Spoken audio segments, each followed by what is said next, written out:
dirahmati, dikasihi tuan-tuan haji, puan-puan hajah, sidang jemaah duha Paris Tongkat yang dimuliakan oleh Allah Subhanahu wa ta'ala.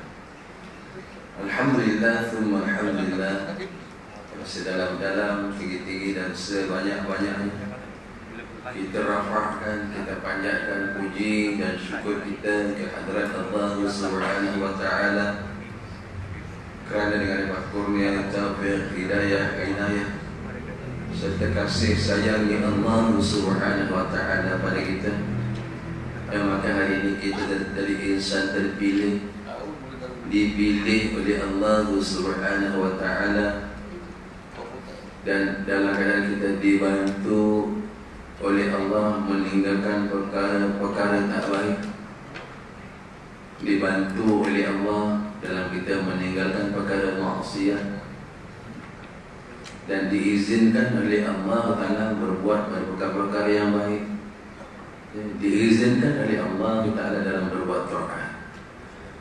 Jadi bersyukur kita kepada Allah Subhanahu wa ta'ala. Sebenarnya hari ini pandangan rahmat kasih sayang Allah pada kita 70 kali pandang kasih sayang, baru kita dipilih, diletakkan di tempat yang dia sayang. Kalau tak dengan kehendak pilihan kasih sayang dan pertolongan Allah, kita tak tahu kita sedang berbuat apa sekarang. Jadi syukur kita ni Allah letakkan kita di tempat yang dia sangat suka. Mudah-mudahan kita berada dalam limpahan rahmat kasih sayangnya Allah Ta'ala, insyaAllah. Jadi alhamdulillah hari ini kita duduk dalam majlis ilmu seketika. Dengan hari ini kita usahakan sedikit masa, kita usaha korban sedikit tenaga menuju ke salah satu tempat yang Allah suka, yang namanya majlis taman-taman syurga. Mudah-mudahan juga nanti kita dipermudahkan menuju ke taman syurganya Allah dan mudah menuju ke syurganya Allah Subhanahu wa ta'ala. Sebab bila Nabi sebut dalam hadis, "Idza marartum bi riyadil jannah farta'u", kalau kamu lalu di taman-taman syurga, kamu singgah. Kalau kamu lalu di taman-taman syurga, kamu singgah. Singgah nak buat apa? Ambil khazanah yang ada di dalam syurga, di dalam taman itu. Kalau ada bunganya, petik dah bunga bagi habis, dia takkan habis. Kalau ada lagi perhiasan taman syurga, ambillah, dia takkan habis. Sahabat tanya, "Ya Rasulullah, ma riyadil jannah?" Wahai Rasulullah, wahai Nabi Allah, apa tu taman syurga yang kau maksudkan kalau lalu boleh singgah? Nabi kata, "Riyadil jannah wa jalisil ilm." Taman syurga ialah di mana majlis ilmu yang ada di situ. Ya, alhamdulillah kita berada di taman syurganya Allah Ta'ala. Mudah-mudahan nanti Allah mudahkan kita menuju ke syurganya yang kita akan tinggal di sana abadan yang tiada penghujung, tiada kesudahannya, insyaAllah. Jadi hari ini kita sambung, amin ya rabbal alamin. Mudah-mudahan Allah qabul, insyaAllah. Hari ini kita sambung di muka surat yang ke-45. Sebelum itu kan saya semacam kita kena berfaham-faham baik muka surat 44. Sekali lalu ini cuba kita faham-faham baik. Allahumma salli ala Muhammad. Apa dia keuzuran yang dimaafkan kalau dia tertinggal sembahyang, dia meninggalkan sembahyang lah gitu, dia tidak keadaan uzur yang dimaafkan. Kalau dia tertinggal tu dia tidak berdosa, maksud begitu. Muka surat 44. Uzur mengakhirkan sembahyang dari waktunya, melambatkan sembahyang hingga terlepas waktu pun tidak dibenarkan sama sekali dalam Islam. Tidak ada seorang pun yang boleh melambatkan saja tanpa uzur, tak ada sebab. Saja melewatkan, melambatkan solat, tidak ada. Tidak dibenarkan pun sama sekali dalam Islam. Memang tak dibenarkan. Kalau dibenarkan, nanti semua akan ambil hujung waktu. Kerana awalnya dia akan gunakan untuk keperluan diri dia. Dia tak gunakan untuk keperluan dia dengan Allah, dia tak gunakan. Jadi tak ada pun dalam Islam membenarkan untuk kita melewatkan waktu sembahyang. Tapi di sini kita ada juga 4 jenis keuzuran. Ini mudah-mudahan jelas lah. 4 keuzuran ini tak apa. kalau kita terlewat ataupun kita terlepas waktu. Ini empat ni. Satu, yang boleh kita terlewat, bukan sengaja melewatkan. Boleh kita tertinggal, bukan sengaja meninggalkan. Satu iaitu tidur. Dimaafkan orang yang tidak dapat dirikan solat. Tengok tu. Dimaafkan orang yang tak dapat sembahyang kerana tertidur. Bukan tidur itu, tertidur. Berikut ini adalah beberapa contoh dibagi kita, dekat situ ada beberapa contoh tertidur. Okay. Satu, jika seorang itu tidur sebelum masuk waktu solat. Ini untuk pengetahuan ni, sampaikan. Kalau kita tidur sebelum masuk waktu zuhur dan bangun setelah habis waktu zuhur, maka dimaafkan tak sembahyang zuhur itu. Dalam dimaafkan, qada tetap wajib. Jangan kata dimaafkan tak perlu qada, kerana aku tidur belum masuk waktu, aku bangun tidur dah habis waktu, maka hanya dimaafkan sahaja dalam meninggalkan sembahyang itu. Qadanya wajib, qada yang kata qada pun tak payah, tidak. Okay. Maka dimaafkannya. Sama ada dia yakin boleh bangun dalam waktu atau tidak. Siapa ni kita tadi? Kita tidur qailullah, kan belum masuk zuhur. Kita letakkan satu yakin, apa ni, boleh bangun ke tidak, tak apa. Mungkin ni kan terlambat bangun kan. Tak apa juga kerana tidurnya belum masuk waktu. Mungkin ni boleh bangun zuhur. Itu maksudnya sama ada boleh bangun dalam waktu ataupun tidak. Tetapi dia mesti qada solat itu, dan dia boleh qada bila sahaja. Orang yang tadi tidur sebelum zuhur, bangun tidur dah masuk asar, dia boleh qada zuhur bila waktu sahaja. Kecuali jangan dia qada zuhur itu di waktu haram. Dah habis zuhur, masuk asar, nanti lepas sembahyang asar boleh qada zuhur. Itu waktu haram, asar itu waktu makruh tahrim. Waktu haramnya matahari jatuh hujung tu. Matahari nak jatuh tu, kuning matahari jatuh, jangan qada zuhur. Itu waktu haram. Itu jangan buat. Tidak wajib dia qada dengan segera. Tak perlu kata dia qada ni nanti lepas asar atau qada zuhur. Atau aku lambatkan asar qada zuhur dulu, tak perlu gitu. Kenapa? Kerana tadi dia tidur belum masuk waktu, belum dah jelas lah. Dan dia bangun dah habis waktu. Adakah dia mesti qada cepat? Yang ini tidak perlu disegerakan qadanya. Habis dia bangun dah masuk asar, tak perlu dicepatkan qada asar ni, zuhur ni. Tapi ada afdal. Kalau tak perlu pun pada kita berpegang segeralah diqadakan. Kerana hutang kita dengan pencipta kita.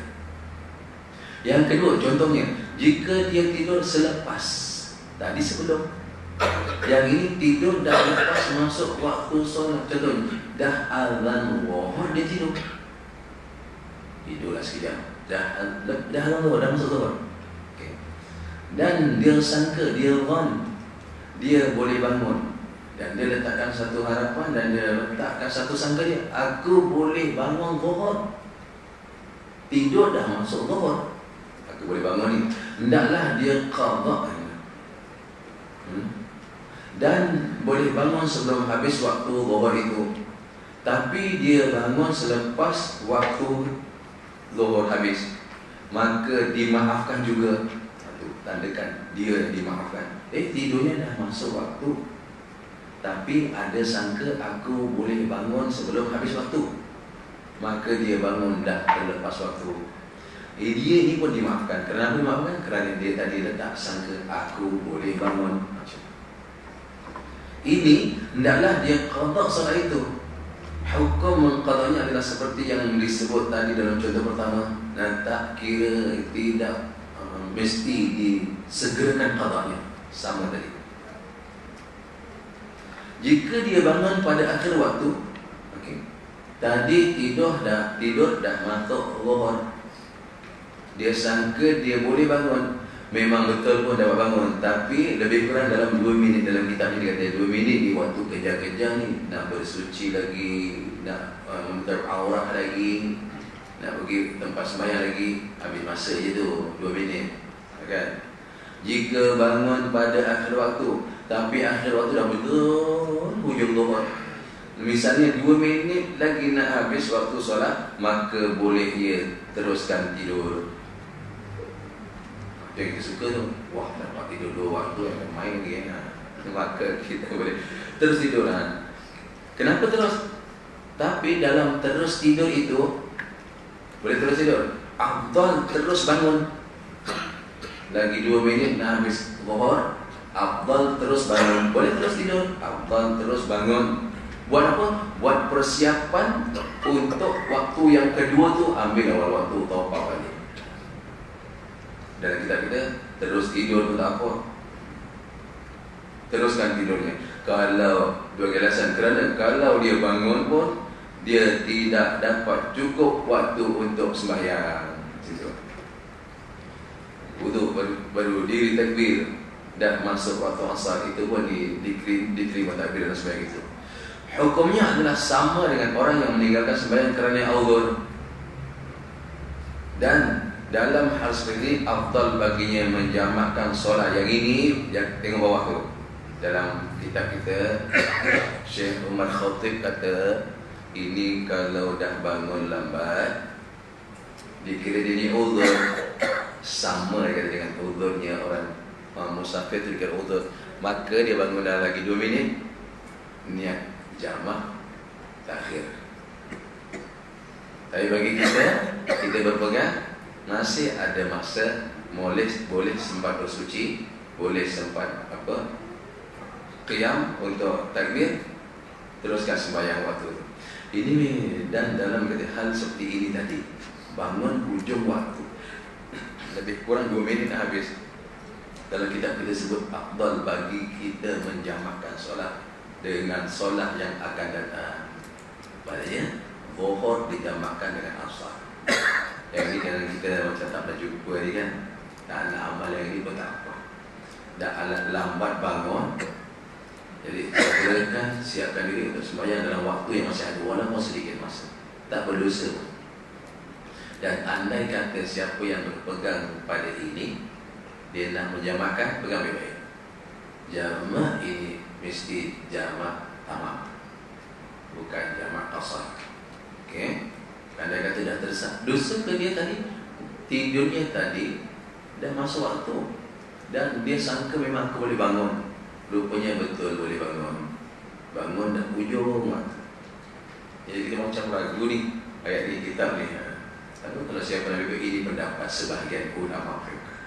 Bagi kita yang menyamakan sembahyang kerana sakit, ada kerana kerja, doktor, kondisi contohnya kan, ada kerana musafir dah tentulah, kerana hujan itu ada jamak takhir bagi yang selalu salat berjamaah. Jadi di sini disebut boleh dijamakkan. Kerana apa? Kerana tidur itu dikira uzur, sama dengan musafir adalah dikira sebagai uzur. Kita tak nak buat yang ini, kita ambillah waktu fadilah. Jangan sampai kita di waktu ikhtiar, lagi waktu makruh, jangan sampai. Lagi satu waktu yang kedia sekali, jangan sampai kita solat di waktu haram. Apa? Waktu hujung-hujung waktu. Apa waktu makruh? Habis bagi salam, solat zuhur, masuk waktu asar, itu makruh. Perbuatan kita itu makruh. Sembahyangnya sah, tak ada apa pun, sembahyangnya tetap wajib. Apa dia waktu yang haram? Belum bagi salam waktu zuhur, dah masuk waktu asar, itu kerja di waktu haram. Sembahyangnya sah tak? Sembahyangnya sah, wajib sembahyang. Jangan lagi 10 minit nak masuk asar, tak pula kita qada nanti. Jangan. Dia kan, walaupun jangan, itu dikira sengaja. 10 minit lagi nak asar, bangun, sempat buat solat asar, jangan aku jamakkannya. Oh tak, jangan aku qadakannya, tidak, kena tunaikan juga dalam. Cukup 1 rakaat, cukup. Pendapat kata dalam dapat takbir pun dah okey, teruskan sembahyang asar. Okey, sila yang nak berpegang. Jika boleh dapat cukup masa sekalipun 1 rakaat dalam waktu, maka hendaklah ia segera mengerjakannya. Ini kalau kira-kira bangun lagi 3 minit, kan? Lagi 3 minit habis, lagi 3 minit lagi ambil zuhur, lagi 3 minit ambil asar, kan sempat wuduk 1 minit, kan? Bersiap pakaian, ada kiblat takbir, sempat dapat 1 rakaat. Kalau kita ini nyatakan apa? Teruskan sembahyang. Maka hendaklah dia segera mengerjakannya. Disebutkan, ketahuilah bahawa sesiapa yang dapat 1 rakaat dalam waktu, dikira ia telah dapat keseluruhan solat itu. Iaitu kalau dalam hukum kita sedang sembahyang sunat, kan yang lepas bicara kita sedang sembahyang sunat, belum dapat rokok rakaat pertama, iqamah, semua sepakat, beri salam, assalamualaikum, keluar sembahyang, pergi ke majlis solat jemaah. Kalau belum dapat 1 rakaat, 1 rakaat dibaca di had mana? Di had rokok. Kita rokok, iqamah, sami Allahu liman hamidah, sambung lagi, teruskan selesai 2 rakaat. Sama ada solat fajar, sama ada solat qabliyah, sama ada solat tahiyatul masjid. Kerana iqamah tadi. Dah rokok ke belum? Sudah. Maka selesaikan lagi rakaat berikut. Andai kata habis surah Al-Fatihah, habis surah, nak rokok iqamah, jangan rokok. Iqamah tu disuruh kita tutup sembahyang kita dengan beri salam, pergi ke saf untuk dirikan sembahyang. Yang ini kalau dapat 1 rakaat, maka teruskan, boleh teruskan sembahyang ini, dan dia kira dapat keseluruhan solat itu. Jadi tambah lagi 3 rakaat mana? 3 rakaat dibuat di waktu asar, 1 rakaat dibuat di waktu zuhur. 1 rakaat kan? Siap zuhur, salli fardhu dhuhri, dapat rokok sami Allahu liman hamidah, azan, kan 1 rakaat zuhur, 3 rakaat asar, sembahyangnya teruskan, ini sempurna. Tapi kalau tidak kerana uzur saja, sembang-sembang tak ada sebab, maka perbuatan itu haram. Itulah jatuh di waktu haram. Dan tahu bapa ini kita muhasabah kita. Saya muhasabah diri saya dengan berumur jauh ni. Kita dah pakai umur kita panjang. Kalau umur kita 1 kaki, kita mungkin dah pakai umur kita 11 inci. Tinggal berapa inci ni? Tinggal 1 inci kan? Sikit tu kita dah pakai. Kita telah ditetapkan kalau umur kita 2 kaki, kita dah pakai 18 inci. Tinggal berapa inci? Dah 6 inci lagi kan? Sama 20 kan? Dan terpilih dah, kita dah pakai. Maka hari ini dalam berkira inci umur tak ada siapa pun yang tahu kan? Jadi kita jagalah masa kita usus dengan Allah. Ambillah kalau boleh waktu fadilah. Dan insya-Allah ulama kata ganjarannya tetap lebih daripada waktu ikhtiar. Ya. Siapa yang buat solat waktu fadilah, ganjarannya tetap lebih berbanding waktu ikhtiar. Apa dia waktu fadilah? Mungkin kalau kita nak ingat semula, masuk waktu saja azan, masuk waktu saja bersuci 2 minit, betul? Lepas bersuci, masuk kita azan, ukuran dia, kita pun azan 3 minit, 5 minit. Lepas azan, kita solat sunat berapa minit? 4 minit, cuba tadi, kira sendiri. Lepas solat sunat, kita pun iqamah. Lepas iqamah, kita buat solat fardu itu. Lepas buat solat fardu itu, maka kita tambah dengan penutup solat sunat 2. Berapa minit tu? Itu waktu fadilah. Lepas daripada kira-kira itu, maka habislah waktu fadilah. Boleh dikira sendiri berapa minit, lebih kurang dalam 25-30 minit. Itulah lebih kurang. Siapa yang sembahyang zuhur masuk pukul 1, dia sembahyang zuhur pukul 1.35, itu dah terkeluar daripada waktu fadilah. Kalau ikutkan, itu dah masuk waktu ikhtiariyah. Waktu ikhtiar waktu yang panjang daripada pukul 1.35 sampai pukul 1.40. Sebab nanti pukul 1.48 masuk waktu asar panjang tu. Jadi suka-suka lah kita nak sembahyang. Kalau nak sembahyang pukul berapa? Pukul 3 boleh. Itu waktu ikhtiar. Nak sembahyang pukul 3.30 silakan. Nak sembahyang pukul 4 silakan. Sembahyang pukul 4.30 boleh lagi. Sebab sekarang masuk asar pukul 4.47. Tapi itu waktu ikhtiar, waktu yang tak amal. Mana kita dah kurang makan. Kita lambatkan kerana kita dulu-dulukan. Apa maksudnya? Kita lambatkan urusan kita dengan Allah kerana kita dulu-dulukan urusan kita dengan kita. Ini jadi waktu ikhtiar. Lagi teruk nanti masa waktu makruh. Subhanallah. Ni jumpa kalau uzur tak apa, uzur musafir. Ni tak ada apa juga. Jatuh waktu makruh. Bagi salam pertama azan asar. Bukan musafir tak ada apa. Ini waktu. Lagi teruk waktu haram. Belum beri salam dah habis waktu pertama. Dengar sembahyang zuhur. Asyhadu an la ilaha illallah. Azan Allahu akbar, Allahu akbar, masa asar. Itu waktu haram. Taklah kita tak sampai ke situ. Umur kita dah tinggal 1 inci. Kita dah pakai kepala lama dah. Dulu kan. Dan saya faham insyaAllah semua sekali memang menjaga-jaga dalam kami. Ini dalil tentang kalau kita dalam kitab hukum hakam salat berjamaah, dan hadis ini dijadikan sebagai dalil dalam solat Jumaat dipakai, dan dalil dalam solat berjamaah. Apa dia sebut? Man adraka rak'atan minas solati faqad adraka solat. Man adraka rak'atan minas solati faqad adraka solat. Barang siapa yang mendapat 1 rakaat dari sembahyang di dalam waktu, maka ia telah mendapat sembahyang itu seluruhnya. Itu dimaksudkan di dalam waktu dalam kita. Dalam kitab hukum hakam salat berjamaah dia kata apa? Siapa dapat serakaat dalam solat, contoh dia bagi apa?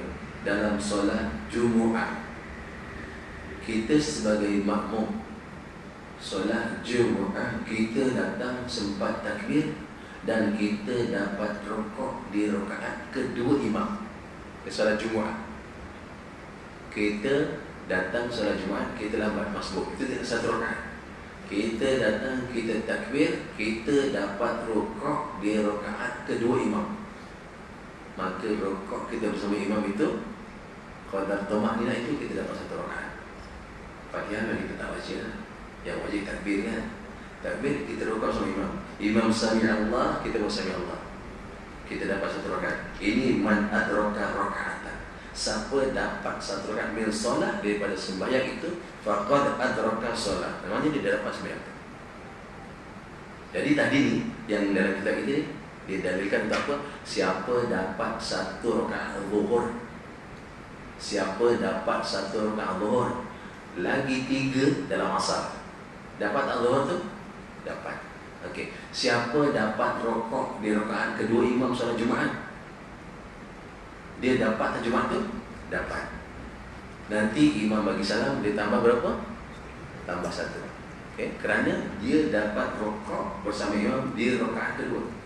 Tapi kalau dia, ini kita Jumaat, dia takbir Allahu akbar rakaat kedua imam, dia rukuk, dia taruh tangan dekat kepala lutut dia. Imam angkat tangan daripada kepala lutut imam. Dapat rakaat? Tak dapat. Kerana rukuk dia dengan imam tak ada tumakninah. Semula dia datang lambat masbuk. Dia takbir Jumaat, salli fardal Jumaati raka'ataini makmuman, betul. Dia pun takbir Allah, imam rukuk kedua tu, rakaat kedua. Dia rukuk, tangan si makmum pegang lutut, tangan imam angkat lutut Allah. Betul. Sami Allah. Adakah dapat rakaat ni? Tidak. Kerana apa? Tidak dapat qadar tumakninah. Maka tadi niatnya apa? Salli fardal Jumaati rakaat 2 rakaat. Sedangkan dia tak dapat rukuk bersama rakaat kedua, maka dia kena naik tambah 4 rakaat. Perlu ubah niat ke? Tidak. Naik saja, terus tambah. Itulah 4 rakaat yang diniatkan dengan Jumaat tadi. Jangan ubah niat. Aku sembahyang 2, tak boleh, tak wajib ubah. Perempuan jangan kata tak boleh berlaku. Contoh bermusafir, perempuan yang ada ni duduk di pakai sulung daripada Kuala Lumpur hari Jumaat, jalan sempat sampai sini nak buat solat Zuhur. Memang ada ruang untuk perempuan. Apakah salah dia niat solat Jumaat? Dia tak salah kan? Boleh jadi hari Jumaat daripada Kuala Lumpur nak balik pakai sulung, sehingga masjid balik solat musafir. Kita musafir di sini hendak mendirikan solat Jumaat, dah qiyam solat Jumaat. Kita ada ruang untuk solat, tak payah niat Zuhur, niat solat Jumaat dia. Saja aku sembahyang fardu Jumaat. Adakah tak boleh? Boleh. Jangan waktu buat Zuhur, tak. Siapa yang dia niat solat Zuhur, dia niat solat Zuhur, maka imam bagi salam, dia naik tambah 2. Memang betul itu biasa kan? Tapi baik niat solat Jumaat. Andai kata dia nak Jumaat juga, dia takbir imam rukuk. Dia musafir dia Jumaat. Dia takbir imam pun rukuk. Dia dapat rukuk bersama imam. Nanti tambah lagi 1 rakaat, sama hukum dengan lagi. Jangan kata solat Jumaat ni tak boleh melibatkan kita. Rugi kalau kita musafir 2 rukuk. Tempat sembahyang ada, tapi 2 rukuk. Kenapa 2 rukuk? Nantilah orang lelaki dah balik, aku baru sembahyang, kan akan rugi. Baik kita ikut Jumaat, tak senang dapat solat Jumaat berjamaah. Ini masalah kat situ. Masalah kalau kita jarang melakukan. Berikut, siapa yang masuk rakaat. Begitu juga dengan sembahyang fardu. Ini dipakai. Tapi dalam kitab kita dipakai bagi orang yang lambat bangun tadi. Okay. 1 rakaat dapat dalam Zuhur, 3 rakaat dapat dalam Asar, 1 rakaat dapat dalam Maghrib, naik saja masuk Isyak. Jadi 2 rakaat lagi dalam Maghrib Isyak. Allahumma salli ala Muhammad.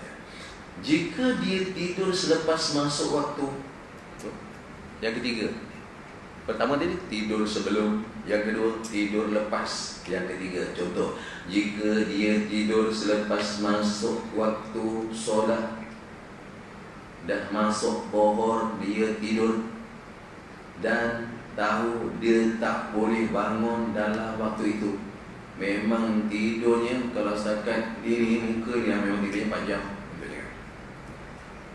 Memang ni kalau kita ni tidurnya 5 jam. Ni kalau tidur pukul 12, nanti bangun pukul 6 atau baru pukul 5. Dah tentu lagu Zuhur tu. Ni dia. Jika ia tidur selepas masuk waktu Zuhur dan tahu dia memang kaki tidur, memang dia tak boleh bangun dalam waktu tu, memang langgar punya. Maka jika dia bangun di luar waktu, dia telah melakukan 2 macam dosa. Subhanallah. Semula, jika kita tidur dah masuk waktu Zuhur dan tahu memang tak boleh bangun dalam Zuhur ni kan, maka kita bangun pula, memang betul habis Zuhur kita bangun, kita telah melakukan 2 macam dosa. Iaitu dia tidur selepas masuk waktu solat, dosa, dan dia tidak boleh bangun dalam waktu, dan dia tidak dikira solat dalam waktunya. Dalam contoh seperti ini, dia mesti qada solat itu dengan segera. Yang tadi 2 tu kan tak perlu qada. Kalau gini punya kes apa? Dah masuk waktu, dia tidur, dia pun tahu dia tak boleh bangun. Dia bangun dah ambil waktu, dia mesti qada dengan segera, sekalipun dalam waktu haram. Yang ini bagi kita contoh asar. Kalau asar tidur dah masuk waktu asar, dan dia memang tahu waktu asar ni tak lama Pak, tak panjang, 4.30, 5.30, 6.30, 7.30, lebih kurang 3 jam, lebih kurang. Dan memang dia pakai tidur 5 jam punya kes. Dia tidur tadi masuk waktu asar, dan dia tahu memang dia tak boleh bangun asar, memang bangun belajar maghrib, isyak boleh jadi. Dia bangun, dia tak boleh bangun. Maka jika dia bangun di luar waktu tadi, dia telah melakukan dua macam dosa, yakni tidur selepas masuk waktu solat dan tahu tidak boleh bangun dalam waktu, dan dia tidak dirikan solat dalam waktunya. Dalam contoh seperti ini, dia mesti qada segera, walaupun matahari jatuh tu waktu haram. Itu sebab ujung asar kan waktu haram, matahari jatuh kan, qada. Matahari dah jatuh, matahari waktu baru jatuh tu, itu waktu haram, dia kena qada segera. Lagi apa? Subuh. Lagi subuh. Dia tidur dah masuk waktu subuh, dan memang dia tahu tidur dia tu memang akan lebih masa jam dia dengan waktu subuh. Memang dia akan bangun habis subuh ni. Betul, memang bangun habis subuh. Dua dosa meninggalkan sembahyang, dua dosa melemparkan waktu. Dia kena qada sebab segera walaupun dalam waktu haram. Subuh waktu haramnya bila? Masa waktu syuruk itu haram. Naik matahari tu, itu sampai 16 ataupun 17 minit waktu haram. Seorang pun tak diizinkan sembahyang. Jelas disebut dalam hadis. Itu waktu syuruk, bukan waktu isyraq. Tapi kerana tadi salah lakunya apa? Dah masuk azan subuh, dia tidur. Itu salah dia. Dan dia memang tahu tak boleh bangun dia ni subuh. Bangun betul habis waktu. Okey. Dia tak boleh tangguh qada. Yang ini kena qada walaupun waktu haram. Waktu haramnya bila? Naik matahari itu waktu haram. Selagi belum habis matahari jatuh tu, boleh qada lagi. Selagi belum naik matahari, boleh sembahyang. Belum habis subuh. Sekarang waktunya, sekarang harinya malam, waktunya jamnya siang. Terbalik. Sekarang masanya malam, jamnya siang. Kan? Pukul 9 dan pukul 7:26. Waktu tu waktu malam, tapi baru masuk waktu maghrib, masanya siang. Subuh, masanya dah siang. Pukul 6 subuh ya. Jamnya tu jam siang, tapi waktunya masih pagi, belum masuk subuh. Okey, kan ada beza tu kan. Mana yang perlu diqadakan cepat, mana yang boleh diqadakan lambat. Apa pun cerita qada cepat ke qada lambat ke, bila hutang dengan Allah ada masa terus bayar. Ambil ibrah kita sekarang, bila ada hutang dengan Allah ada masa bayar. Jangan nanti anak kita nak bayarkan, takut dia tak bayarkan orang. Kan? Nanti kita tinggalkan anak kita, bukan dia nak wariskan kita punya hak ibadah, tak? Dia yang sibuk diwariskan kita punya harta. Ini anak. Dia sibuk dengan harta, dia lupa dengan kita punya hutang dengan Allah. Kalau harta boleh diwariskan, kenapa ibadah tak boleh diwariskan? Abah hutang sembahyang setahun, kenapa tak nak dibagi-bagi, dibayarkan setahun? Ini kenapa? Abah hutang sembahyang 3 tahun, 60 hari, kenapa tak nak dibagi-bagikan? Itu ibadah. Kenapa harta boleh dibagi habis? Kenapa ibadah abahnya yang kurang tak boleh dibagi? Ini pendapat. Yang pertama kata besok kita tak ada seorang pun yang nak qadakan, yang nak pilihan, tak ada. Tak ada pun. Siapa nak qadakan kita punya sembahyang? Anak kita. Takut esok cucu kita yang kita tinggalkan, dia pun tak bisa terqada-qada. Tak ada siapa besok. Jadi sementara kita masih ada dan kita punya kira-kira, dan kita memang tahu dalam kira-kira kita ada pernah culas, tertinggal qada. Sebab apa? Tiada qada, tiada fidyah. Pendapat masyhur. Tak ada siapa nak qadakan. Kenapa tak boleh qadakan? Tanggung sendiri lah sambil dulu, kenapa tak sembahyang. Ini kes sembahyang. Puasa tak apa, puasa cerita lain.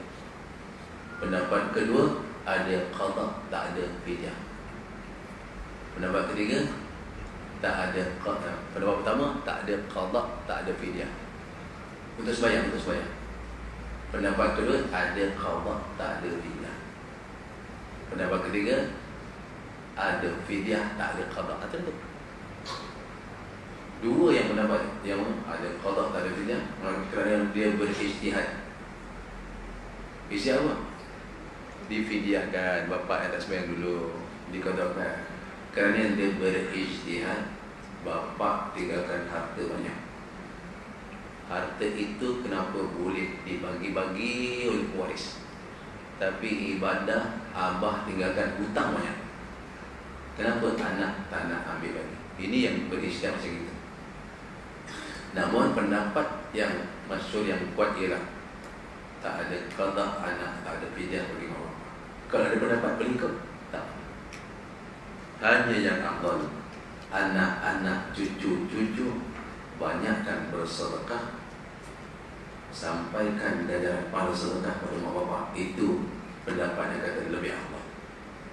Kenapa? Hukum sembahyang esok dia tanggung depan Allah.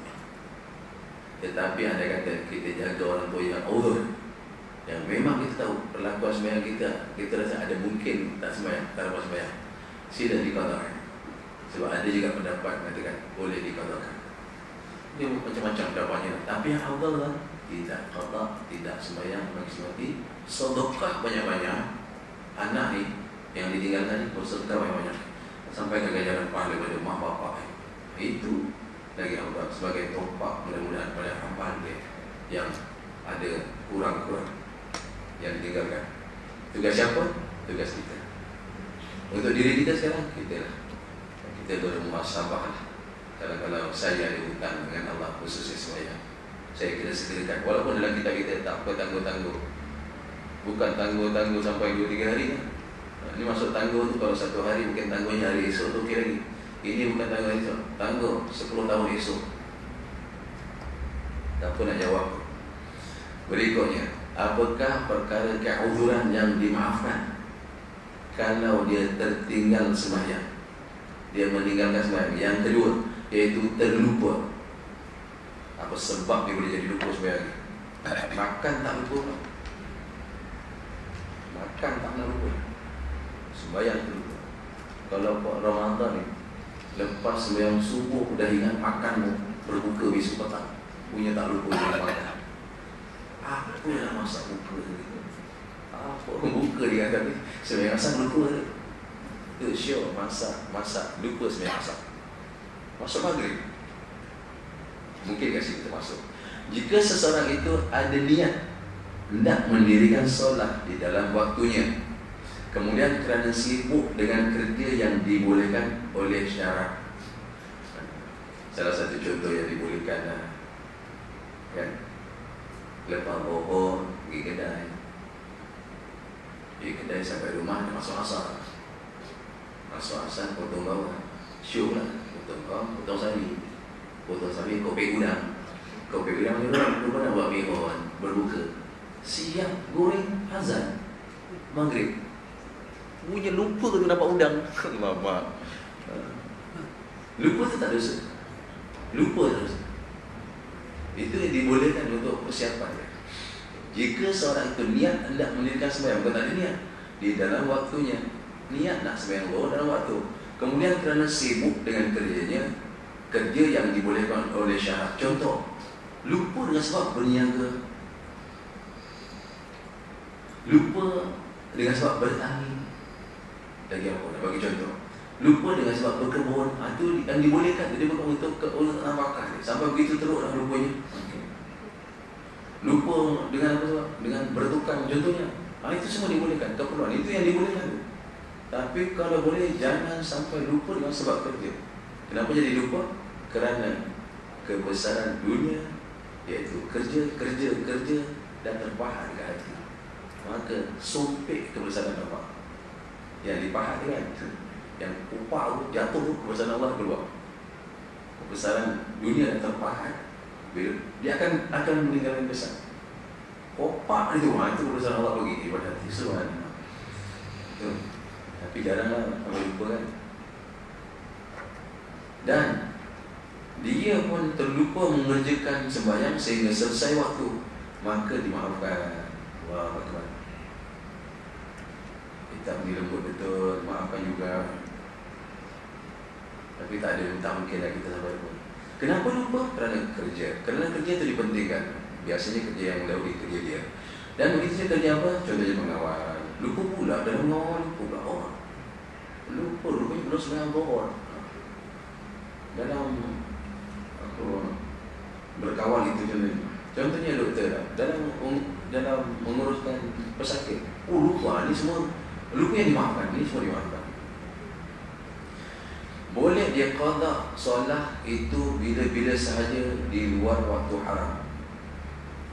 Dan orang ini yang lupa dengan sebab kerja yang dibolehkan oleh syarak, dan itu kan tidak mestinya qada dengan segera. Yang qada dengan segera apa? Tadi contoh pertama dalam contoh ketiga. Perkara pertama tidur dalam contoh ketiga, itu saja qada dengan segera. Bila insya-Allah. Apapun jika dia terlupa kerana sibuk dengan kerja yang haram, seperti sibuk berjudi sampai lupa sembahyang zuhur, terlupa, belum sembahyang zuhur pula kan, kerana marah isteri pula, rupanya sibuk kerana berjudi, ataupun sibuk dengan kerja yang makruh. So, main dah berapa kali pergi haji. Jadi kerja makruh, main dah betul makruh. Kalau lelaki tak ada, dia kerja makruh apa, dia kerja buang masa. Tapi kalau dah kerja sudah settle, duduk untuk mengasah minda, lepas ni nak makan, berapa kali makan, 3 kali nyam ke, 3 kali sah, mengasah minda tu mungkin dibolehkan. Tapi kerja-kerja lain dah settle lah, lepas sembahyang azan je, kita berhenti dulu, sambung lepas azan, lepas sembahyang, kita apa? Sambung main sampai hampir maghrib. Masuk maghrib, kita berhenti dulu sembahyang maghrib, sambung lagi lah. Pesara bukan, ini semua pesara ni kan. Ya Allah, saya pun besar juga. Tapi yang hakikatnya kan, kita sama-sama akan menuju ke pusara. Betul? Tak betul? Sebenarnya tak jadi faham macam mana? Kita ni pesara yang hakikatnya sedang menuju ke pusara. Ini kan seronok kan. Rupanya si pesara ni tak sembahyang. Bawa cucu penuh jalan naik motor di belakang. Pergi apa Tanjung naik motor, lupa 2 waktu lalu Zuhur Asar sampai rumah maghrib, mana sampai Zuhur lupa lagi, tak apa dah. Agaknya dimaafkan tak? InsyaAllah dah dimaafkan. Kerana menggembirakan hati cucu. Jangan cucu lah. Kenapa saya berani cerita cucu? Saya pun cucu dah besar-besar, dia berani cucu.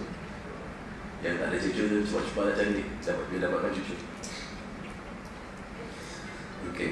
Ini kalau kerja yang haram dan kerja yang makruh, maka tidak dimaafkan kerana tidak dikira uzur. Justru wajib saja. Ini wajib dah berikan. Hendaklah dia qada dengan segera walaupun dalam waktu haram. Kita dah nampak tahu ada 2 yang qada walau waktu haram langgar. Tadi tidur pada contoh ketiga langgar ya. Kena segera walaupun waktu haram. Ini pada contoh kedua kerana terlupa. Kalau terlupanya sebenarnya kerana kerja haram, kerana kerja makruh. Ni tukang-tukang jahit, Ramadan belum sampai, tempahan dah tak boleh buat lagi, dah tak boleh terima lagi. Jahit pada subuh sampai subuh. Nanti ada masa terlepas tu, sedap punya sentap tulang belut, terlupa. Bisa tulang apa? Betul kan? Yang sebut-sebut betul. Kita lupa tadi, kita kena sentap nyawa. Ya Allah, jangan. Tak. Jangan, bukan situ ke sini. Okay. Jadi kalau ini keadaannya, dia tinggalkan sebenarnya kerana terlupa nak sembahyang. Kenapa terlupa? Main dam haji. Tak ada. Ini qada segera. Okay. Aku tak sembahyang. Kenapa tak sembahyang? Kerana lambat. Lupa aku. Lupa kerana apa? Kerana tadi jaga orang sakit. Tak apa, itu diharuskan. Jaga orang sakit. Lupa, ni tak dosa, kau tak terus. Allahumma salli ala Muhammad. Ada nak tanya tak? Kalau subuh kena qada sebelum masa zuhur, kalau di hujung zuhur, buat subuh waktu panjang, jangan tunggu nanti lepas zuhur qada. Tidak, sebolehnya qada, tetap qada. Tapi siapa tertinggal solat subuh adalah afdal dia qada sebelum zuhur. Waktunya itu panjang sangat waktunya. Subuh habis pukul 7.38. Jangan zuhur 1.26 panjang tu. Itu masa dikira melewatkan lagi qada. Lagi afdal qada walaupun matahari baru terbit. Matahari baru terbit. Ambil matahari terbit, itu waktu apa? Syuruk. Waktu yang dimulai sembahyang ialah setelah isyraq. Lebih kurang tadi berapa tadi dah sebut 16 ke 17 minit begitu. Lagi, siapakah orang yang diuzurkan atau yang keuzuran, yang dimaafkan kalau dia terlewat atau tertinggal sembahyang? Yang keempat, kan ada 4 tadi kan? Iaitu orang yang dipaksa dengan ancaman. Kalau sembahyang akan dibunuh ataupun macam-macam siksaan ke apa-apa saja diancam, dan sebagai-bagai yang menyakitkan hati atau menyakitkan lahir anggota. Bila berlaku perkara seperti ini ke atas seseorang dipaksa dengan ancaman, maka tidaklah ia berdosa. Kalau sembahyang aku siksa, contohlah macam tu. Kalau sembahyang ikat macam contohlah, maka dia lawatkan sembahyang. Ini kalau pekerja, dia ada jadi kes tau. Kalau sembahyang berhentikan kerja, dipaksa, diancam. Kalau sembahyang ni aku berhenti pukul 4 kan masih kerja, nanti pukul 4.30 rehat gitu ya. Pukul 4 kalau sembahyang aku berhentikan kerja. Ni diancam, maka tak apa tanggungan. Sebegitulah hukum fiqahnya. Tapi tetap afdal bila masuk waktu sembahyang, tetap kita Allah dulukan kerjanya sembahyang itu berbanding dengan kerjanya kita.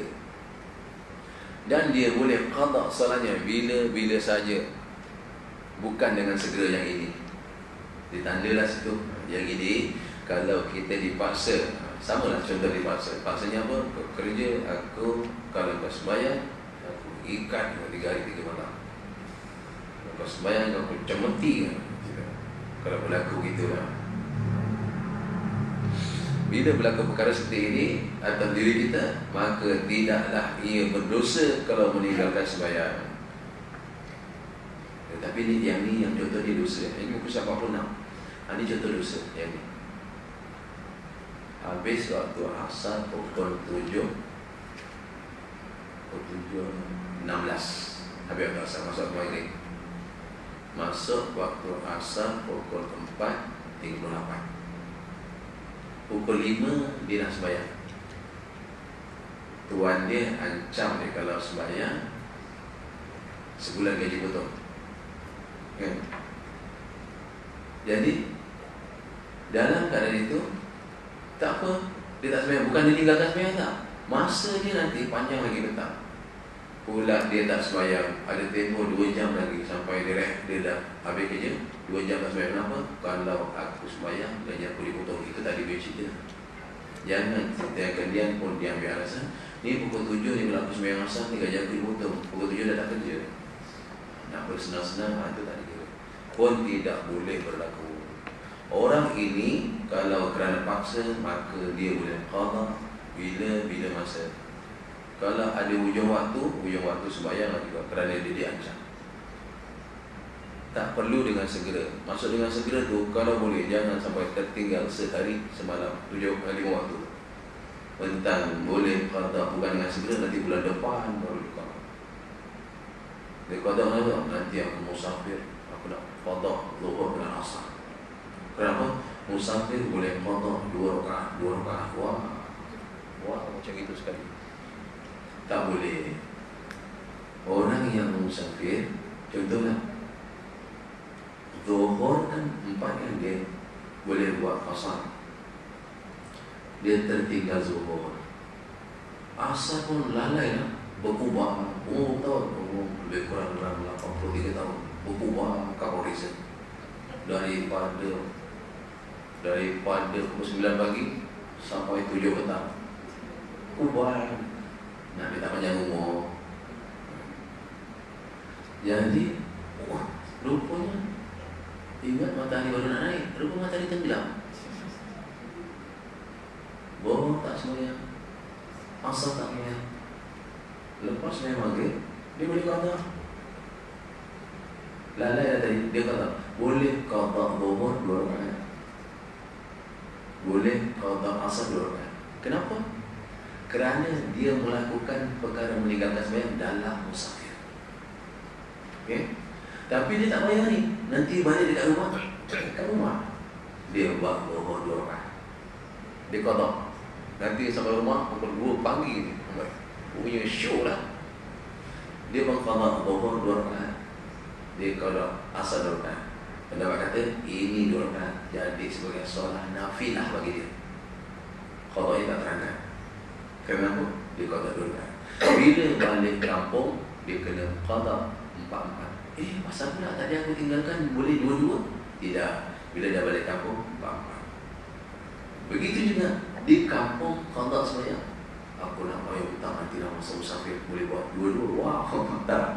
Kerana hutang di kampung 4, bayar di musafir 4. Yang boleh di musafir qada 2. Kerana zuhur boleh dikasar, nanti musafir dia hari ketiga boleh bayar 2 saja kerana berlakunya di musafir. Okay, bulan ini qada sembahyang di musafir, lupa dah bayar, tunggu musafir tahun depan. Jauh sangat tu, macam boleh hidup. Jangan, ini makruh melambat-lambatkan. Kerana nunggu musafir, pasal nak buat 2 punya kes je tu, pemalas ya. Tapi sebenarnya sunat dia buat. Nanti kita jumpa yang selalu saya sebut, kita jumpa kita tentang mengqada sembahyang. InsyaAllah kita jumpa, sempat ni panjang masa. Yang keempat, apa yang keempat itu? Musyawarah. Yang keuzuran yang dimaafkan kalau dia meninggalkan, kalau dia tertinggal, iaitu mentakhirkan, meninggalkan kerana jamaah. Kalau dia meninggalkan, kenapa meninggalkan salat zuhur? Kerana aku nak buat zuhur ke asar. Contoh, mentakhirkan solat dengan secara jamaah. Kan tak bagus tu melambat-lambatkan sembahyang. Siapa kata bagus melambatkan sembahyang? Yang ini bagus. Kerana musafir adalah bagus dia melambatkan sembahyang. Lambatnya keluar waktu lagi. Tak nak sembahyang zuhur, nak dibawa jamaah takhir. Tak apa, ni kan uzur. Kenapa tak sembahyang zuhur? Memang saya tak nak sembahyang zuhur. Bila nak sembahyang zuhur, dia nak sembahyang di waktu asar. Kenapa? Jamaah takhir tak. Dah pernah sebut dulu kan? Siapa-siapa yang musafir keluar rumah sebelum masuk waktu, belum zuhur dah keluar rumah, maka dia patut pilih jamaah takhir.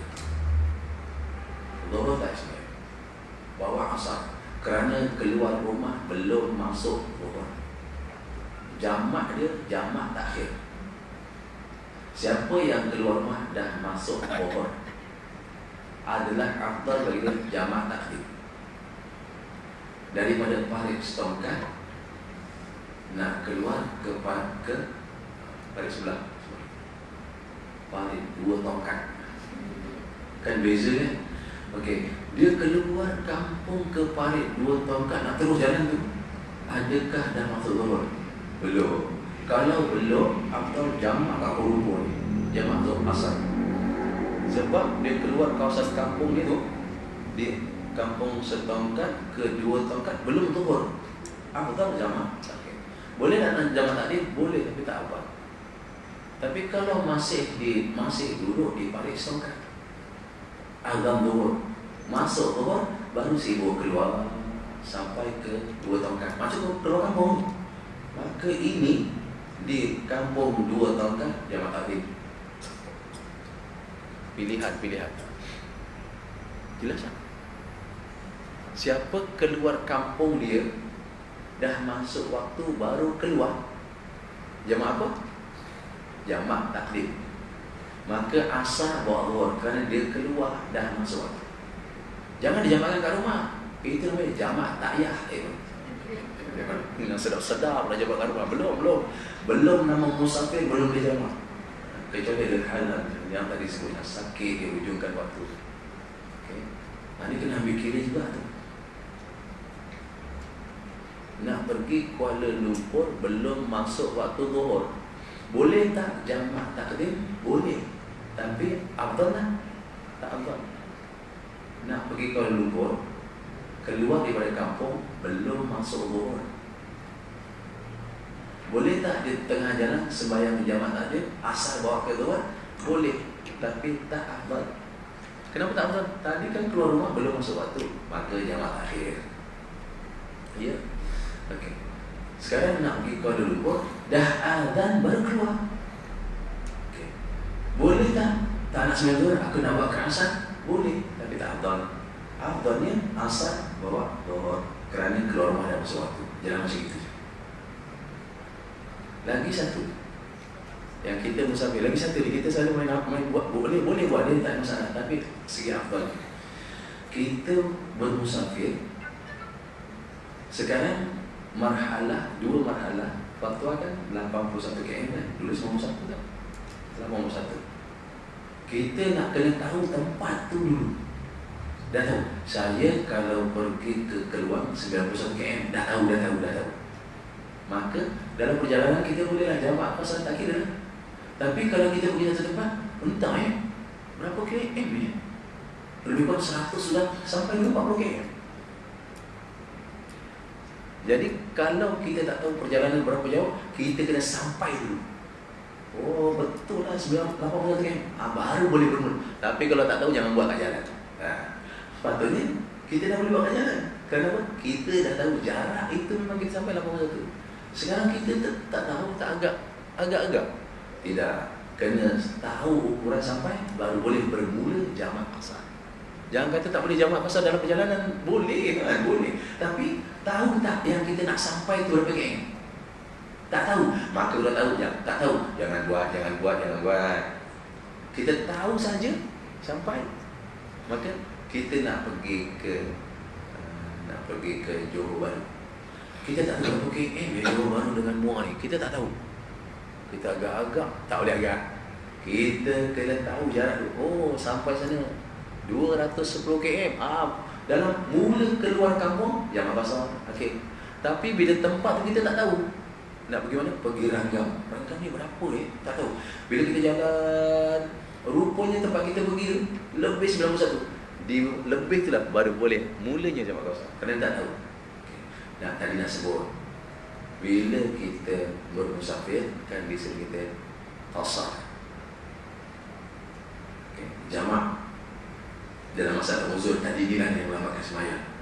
Kalau kita tahu ukuran musafir, kalau sekadar 81 km, maka kita kena jamak tamam. Kalau sekadar 81 km dia jalan 81, 80, 83, 90, 100, tak belas 100, maka jamak 4 Zuhur 4, asar 4. Afdal saya kata. Tapi kalau dia musafir lebih dari 3 marhalah, dan akhirnya 1 marhalah, 2 marhalah 81 km. Itu 2 marhalah. 1 marhalah 40 km setengah, betul? Okey. Sekarang siapa yang bermusafir 120 km setengah, maka dia ni afdal jamak 2. Kenapa? Kerana dia bermusafir lebih 3 marhalah, afdal. Tapi kalau dia nak tamam pun tak apa. Jamak, saya jamak seluruh asar ni saya buat 4. Nak pergi mana? Pergi Johor. Kenapa buat tamam 4? Boleh buat 4. Boleh jadi tak? 4-2. Boleh jadi kan? Kita pergi Johor, kita singgah di Yumping. Singgah sana kita pun sembahyang zuhur. Sembahyang zuhur bersama jamaah Yumping. Kita kena niat macam mana? Usalli fardhu dhuhri 4 rakaatin ma'muman majmu'an ilaihil asar. Aku sembahyang zuhur 4 rakaat makmum jamaah asar kan? Kerana ikut orang tempat-tempat, kita wajib niat apa? Nanti dah bagi salam, kita bangkit tambah 2. Tu 4 dengan 2 boleh? Tak apa. Nak beritahu kita ni, kalau perjalanan lebih 3 marhalah, jangan tak qasar. Siapa tak nak sembahyang jamak tak apa, jangan tidak diqasar. Tadi sembahyang zuhur di rumah, dalam perjalanan 100 km, dalam jalan 200 km, 120 km setengah lah lebih dalam jalanan, masuk waktu asar. Ini nak jamak apa benda ni? Jamak di rumah. Yang ada tinggal qasar, jangan tambah qasar.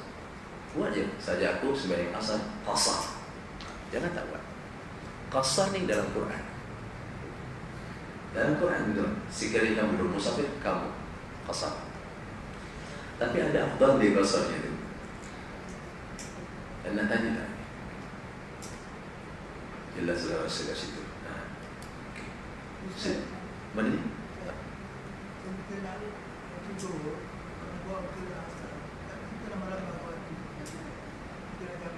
Dalam jamak. Allahumma salli ala Muhammad. Tuan Haji tanya, zuhur yang kita memang ada masa, tapi kita melewatkan. Kita sembahyang zuhur, kenapa ni tak ambil zuhur? Saya nak jamak asar kerana musafir. Itu tak dikira melewatkan. Itu termasuk pada mentakhirkan solat itu, perkara yang keempat. Zuhur di waktu asar. Kita bukan melewatkan waktu kerana kita diberi kelonggaran dengan sebab musafir. Tapi kena ingat, jamak takhir bukan satu kerja yang kita rasa lepas tanggungjawab. Bila masuk waktu zuhur, wajib sepakat niat, aku nak sembahyang zuhur di waktu asar. Wajib niat. Sampai bila dia boleh niat? Mula masuk waktu, paling afdal letakkan niat, aku nak sembahyang zuhur di asar. Itu nama jamak takhir tu. Niat. Takut nanti 10 minit, 20 minit dalam perjalanan kita tadi tak niat, maka meninggal tu buka hutang sembahyang. Nauzubillah. Kan? Perjalanan jauh, masuk zuhur pukul 1. Pukul 1 tu masuk zuhur, terus niat zuhur jamaah asar terus. Siapa tak niat, berlalulah lebih kurang setengah jam, 20 minit. Musibah. Musibah tu menyebabkan kita tak boleh sembahyang. Ini hutang, bayar. Ini kena qada. Kerana apa? Tadi dia tak. Tapi kalau dia dah niat, syahid bulannya, itu tak dikira hutang. Dia dah niat awal waktu. Sebab itu jamak takhir mesti niat awal waktu. Dan niat itu afdalnya masuk waktu maghrib kan, dalam perjalanan. Semua tak nak sembahyang maghrib ni, masuk waktu okey, kita niat semua jamak takhir maghrib isya. Siapa yang tak niat zuhur untuk jamak takhir asar, siapa tak niat maghrib untuk jamak takhir isya, tiba-tiba lepas sembahyang isya dia sembahyang maghrib. Kenapa ni jamak? Tadi ada niat jamak tak? Tidak. Maka niat itu bukan niat jamak, niat itu niat khata. Kerana tadi di waktu pertama dia tak niat, jangan suka-suka tu. Oh, sedap-sedapnya pula kan dalam perjalanan. Bagaimana kau lupa maghrib tak sembahyang? Tapi kalau di dalam waktu maghrib tu mesti masuk waktu. Tidak boleh di asar kita bersama-sama kita niat dalam asar tu, niatnya maghrib nanti kita buat isya. Itu luar waktu tanah. Masuk waktu maghrib bermula pasang niat untuk jamak takhir.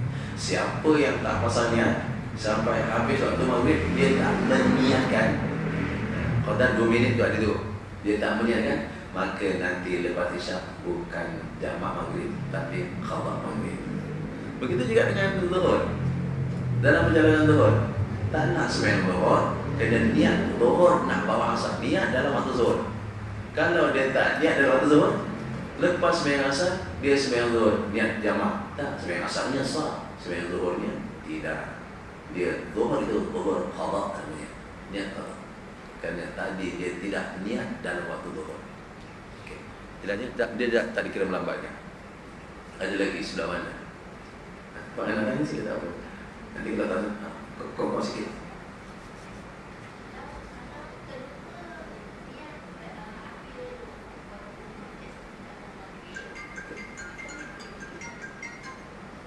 Faham? Apa jadi tu kan ya? Okey. InsyaAllah. Mudah-mudahan saya faham itu. Kalau tersalah, ya. Contohnya, yang ini pula dah masuk zuhur, lupa nak dia jamak takhir, lupa. Dah masuk maghrib, lupa nak dia takhir ke isya. Gitu kan? Maksudnya kan? Okey. Kemudian nama azan isya, Lah, dulu juga. Tadi tu tak niat jamak, maka tidak boleh jamak. Dia kena sembahyang Isya, lepas tu khatam maghrib. Tak dosa dan lupa, tak apa, lupa. Kalau dia niat jamak adaan, maka tak sah. Sebab itu khatam. Kenapa pula? Okey, tadi zuhur dan masuk zuhur lupa kan niat jamak takhir. Dan masuk asar tadi tak niat, maka dia tak boleh jamak di sembahyang tu. Maka sembahyang asar kena buat satu lagi khatam. Kenapa? Tadi lupa. Dosa dia? Tak dosa. Yang ini tak dosa kerana terlupa. Okay. Niatnya tu dalam masa zuhur. Sepanjang waktu zuhur, lebih kurang lagi tadi kalau ingat 2 minit tadi kan tadi aku masa 2 minit itu dah tak payahlah kau bangun tidur terus je lah. Kan? 2 minit tu dulu paling singkat. Mana sebelum daripada 2 minit nak habis maghrib tu paling curut berniat. Ataupun lebih kurang 1 rakaat lagi sembahyang nak masuk maghrib, itu paling curutnya. Jadi kalau baru niat maghrib wa isya, azan isya, maka tak ada. Kerana dah hujung waktu terlalu singkat tadi. Maghrib tu kau tak dosa kerana terlupa. Maksudnya dia panjang masa. Tapi hari telah bagus masa waktu afdalan terus masanya. Nanti sembahyang yang lagi tak? Sembahyang ni lagi, aku sembahyang maghrib 3 rakaat jamak dengan isyak ni lagi kat situ. Ya. Sebab dia dalam perbuatan itu dia niat semula. Ini mengqada sembahyang ni kita lah, jaga-jaga dalam hal ni. Ini sedikit insya-Allah masa lagi tu. Mengqada sembahyang. Segala sembahyang fardu. Tadi atas mentakhirkan belum? Dah. Mentakhirkan solat dengan secara jamaah. Ke bawah dia apa? Dibolehkan seorang itu mentakhirkan solat zuhur ke asar, atau mentakhirkan isya, maghrib ke isya. Dibolehkan tak apa. Kerana apa? Kerana sebab yang diharuskan syarak, iaitu salah satu musafir, salah satu yang doktor, urusan orang sakit, pembedahan yang makan masa, melebihi masa. Lagi orang yang sakit, dia ambil hujung waktu kan? Dia memang sakit, dia awal waktu tadi tengah sejuk, tapi tak apa, dia niatkan untuk dijamakkan bagi orang sakit. Itu ada. Nanti puan-puan boleh rujuk cari nama kita Syarah Safinatun Najah. Nama kita tu Misbahut Tujah. InsyaAllah kat situ tu jelas kan. Sisi dia. Nanti kalau kita naik bas, bila naik bas asal turun asal kan, jadi turun sepuluh lah kita naik bas. Dalam perjalanan kita jam tau. Bila dah jam, sampai sana dekat maghrib, mana kita tinggalkan dua solat. Allahumma salli ala Muhammad. Di ketika itulah yang namanya hormat waktu. Okey. Bas ada mana ni, bas ada mana ni kan. Contohnya, wuduk pun tak ada, apa tak ada, bulan ada waktu. Maka jam ini bukan sengaja ni. Sekarang zaman jam memang geram ni, roti, laku semua cecah jam. Dah tak boleh dibaca pukul 3 pagi pun nak balik kota, jam tau, menggeram, jalan baru sama tak boleh. Okey, apa nak buat? Masa tu sembahyang lima waktu tu. Memang dah buat apa-apa. Tapi ada kata jam melekat. Sembahyang ada tempat wuduk kita sembahyang. Tinggal lepas pula nanti jam ada baik duduk dalam situ je, maka sembahyang mana adab yang kita ada, arah mana sembahyang ni. Nanti sampai tempat tu. Okey, contohnya tadi zuhur, sampai tempat tu masih ada isyak sembahyang.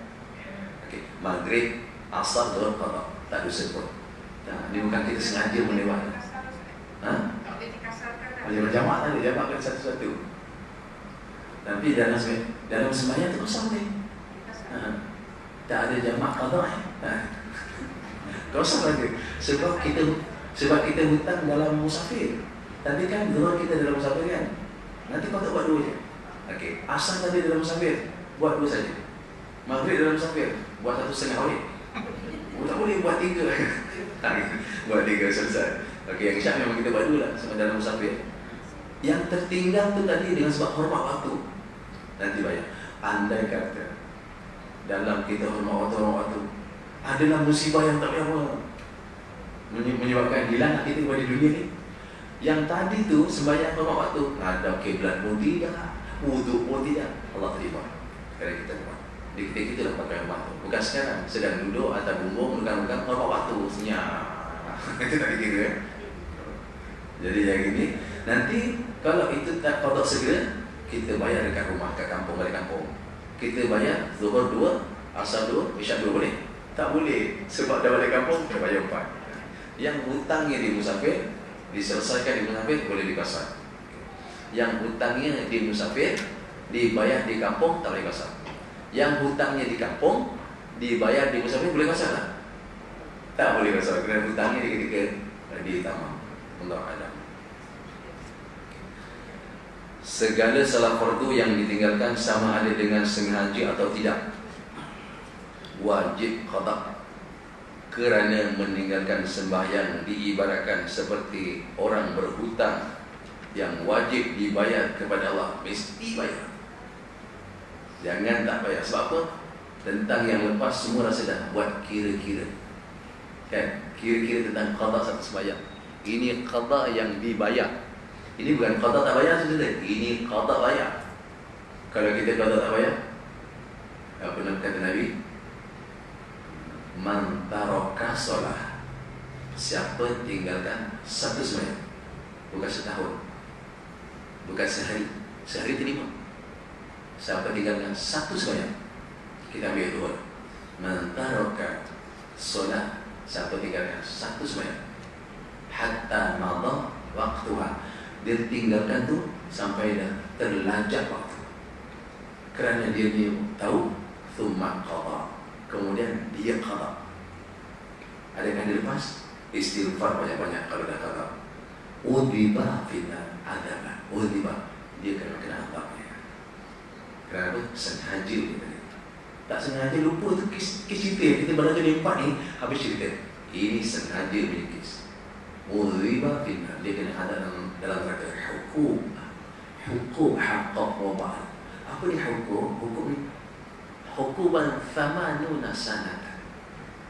Satu hukum sama dengan 80 tahun. Wasanatu, dan setahun itu kata thalathami'a wa situna yawman. Setahun itu ada 360 hari. Kulla yawmin, dan setiap hari itu kana miqdaru al-fasana, 1000 tahun.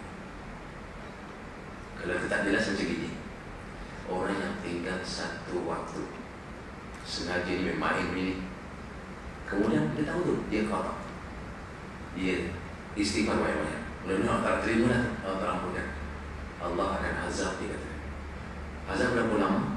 Satu hukum. Satu hukum berapa lama? Satu hukum sama dengan 80 tahun akhirat. Satu tahun akhirat ada 360 hari. Sama kira.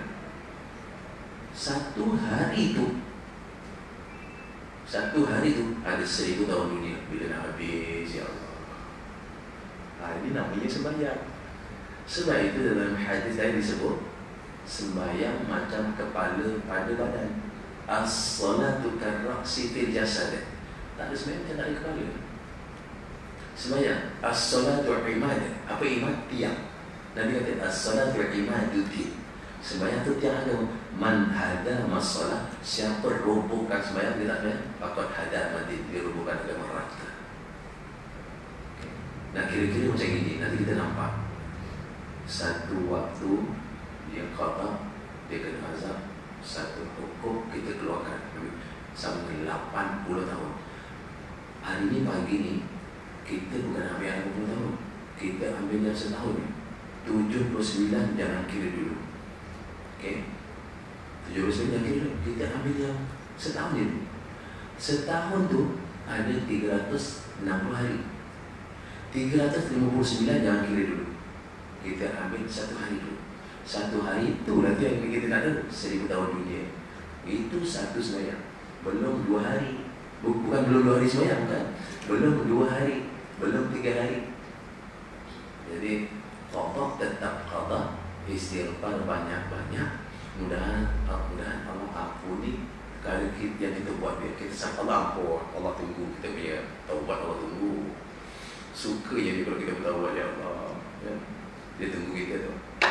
Jadi tetap dia kena bayar hutang kerana ini wajib hutang dengan Allah. Sebab itu bila ulama perbahaskan solat sunat qabliyah subuh, semua akan kata sunat muakkadah. Lebih lagi ilmu akan kerana Nabi kata apa? Aku lebih suka 2 rakaat ini berbanding dunia dan isi-isinya. Itu lebih hebat solat sebelum subuh. Tetapi nama dia tu sunat muakkad. Apa hukum qada subuh? Fardu ain. Kita wajib tunaikan qada kita sendiri. Mana lebih afdal? Dulukan qada subuh ke dulukan sembahyang sunat sebelum subuh? Kita akan pegang dulukan qada subuh. Sembahyang sunat lepas isyak 4 rakaat. Itu punya ganjaran macam sembahyang depan Hajarul Aswad. Semua mana nak jumpa ni? Kalau ditambah lagi malam Lailatul Qadar tak jumpa. Sus punya nak jumpa Ramadan kat sana. Kalau tambang 8,000 jadi 16 pun, saya nak bayar apa 16,000? Kan? Nak pergi sana nak jumpa sembahyang depan Hajarul Aswad. Ketika turun Lailatul Qadar dah kata ditambah kat situ dengan sembahyang 4 rakaat lepas isyak. Apa hukum dia?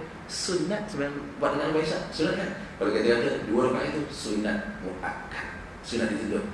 Qada isyak yang dulu kita tinggal apa hukum dia? Wajib. Mana lebih kita nak buat? Sebab itu ulama jumhur pendapat ulama besar kata haram sembahyang sunat bagi siapa yang belum qada. Nanti kita jumpa, kita ni barulah. Memang bagus kalau kita belajar sini kan. Okey, kita jalan sampai situ. InsyaAllah ada lagi masih sikit lagi. Keempat mazhab. Satu mazhab Syafi'i kita ikut, Hanafi, mazhab Maliki, Hambali rahmatullah alaihim ajma'in. Allah rahmati mereka ini. Okey, berpendapat bahawa sembahyang yang ditinggalkan itu wajib diqada. Dalil dalam dikatakan tersebut dalam kitab Syarah Muslim penggal ke-7. Nanti lihat kalau ada kitab Muslim di rumah, dari Abu Hurairah bahawasanya Nabi sallallahu alaihi wasallam ketika kembali dari peperangan Khaibar, baginda berjalan pada malam hari sampai baginda mengantuk, barulah baginda berhenti untuk tidur. Baginda memerintah sahabatnya iaitu Bilal supaya berjaga-jaga dan jangan tidur kerana beliau tidak mahu semua tertidur takut tertinggal subuh. Nabi terus tidur dan Bilal terus solat pada malam itu. Ini riwayat yang berbeza-beza. Yang ini kata Nabi tidur, Bilal berjaga malam.